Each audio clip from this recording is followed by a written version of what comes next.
الراجل اللي انت غتبته تلاقيه واقف مستنيك. اقول لك الناس مش تتخيل ان هم يكونوا مستنيينك. مامتك، باباك، اخوك، ابنك،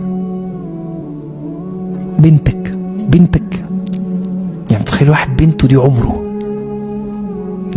الكريزه بتاعت البيت يلاقيها واقفه مستنيه تقول له بابا انت بابا.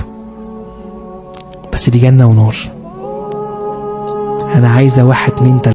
طبعا يا جماعة زي ما انتوا سمعتوا الشيخ محمد الغليظ، الموضوع الغيبة موضوع رهيب وموضوع خطير. طب طبعا انا اتكلمت في موضوع الغيبة، ازاي اتوب من الغيبة؟ انا دلوقتي اختبت والدي، اختبت اختي، اختبت صاحبي، اختبت ناس كتيرة، اعمل ايه؟ عايز اتوب. ما انا مش عايز يوم القيامة يبقى يكون فيه ظلم العباد، واحد يجي يقول لي انا عايز من حسناتك ولحد ما ياخد حسناتي كلها وبعد كده